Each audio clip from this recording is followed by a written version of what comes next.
name is Maggie Beckmer with the Ohio Auctioneers, and I'm so fortunate to be interviewing Doug Walton, whose father became a Hall of Famer in 2006. And Doug has graciously agreed to talk about his dad. So I'm so happy that he's going to share some of the highlights of your dad's career. Thanks, Maggie. How many years was your dad in the business? He was in the auction business for 60 years before his passing. Wow. Did he do something prior to that? Did he have another vocation? Or He had a short stint in the Korean Army during the Korean War. Then he also worked in the office at Tiffin for a little bit, but that's when he decided he wasn't cut out for office work and wanted to go do his dream, and that was be an auctioneer. what made him decide to do that, do you know?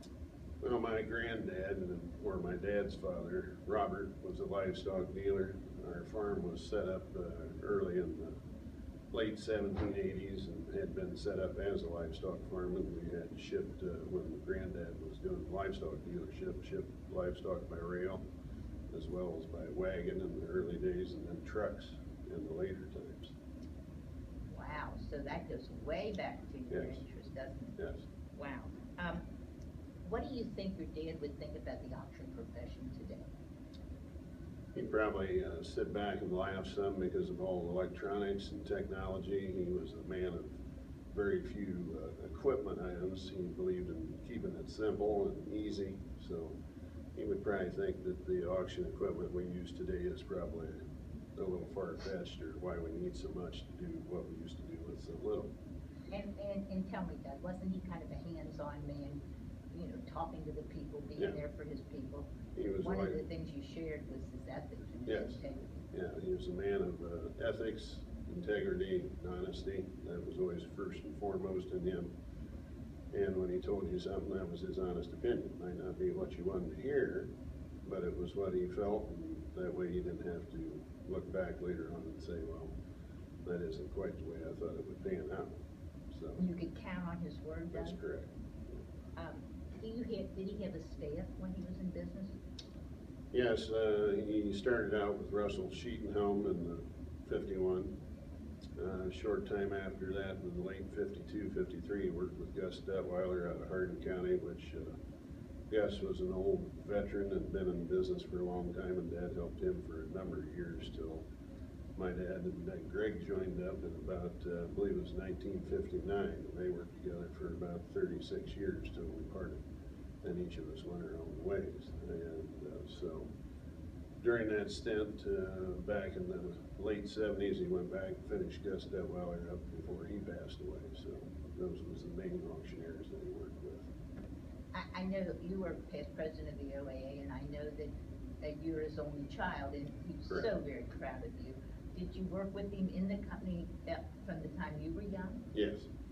And once we had split away in late 1979, or 89, I should say, when we formed our own company, and Dad was at the head of it, and I was vice president, and everything's kind of rolled along from that point forward.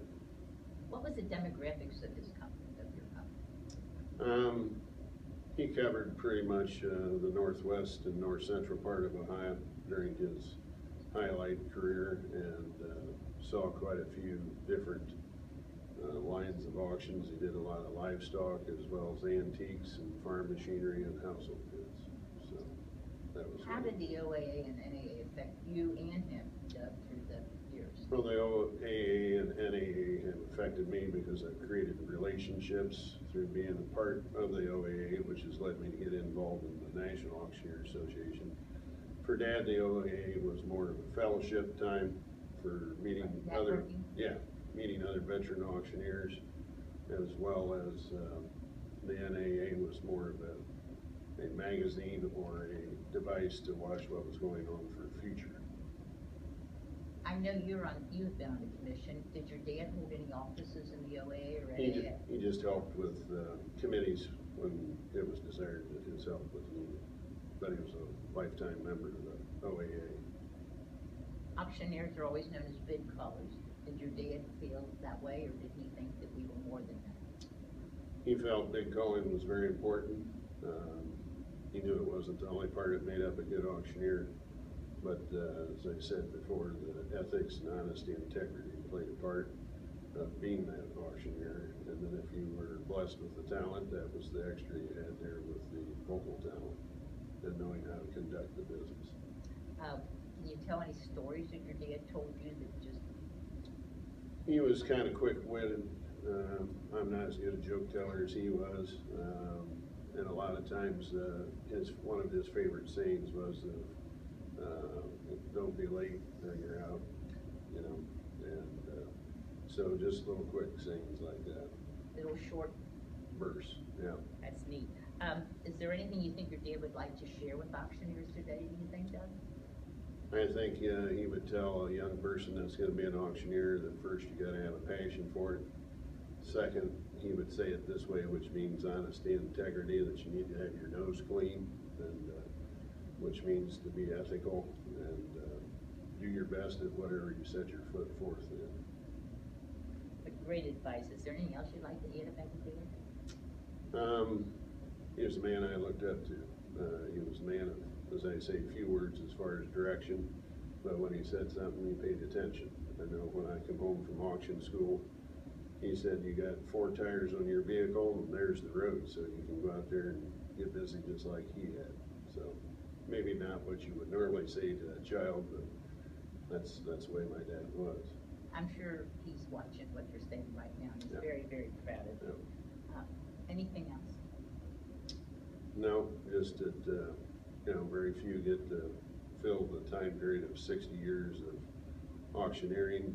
He enjoyed every minute of it. We've always farmed on the side, and I know he always said that he could walk away from the farm anytime, but he never could walk away from auctioneering. That's really wonderful. Yeah. Doug, I am so glad to have this opportunity to let you talk about your dad. He Thanks. was inducted in 2006, Correct. And we're so proud of you and of him. So thanks so much. You're welcome. Thanks for having me.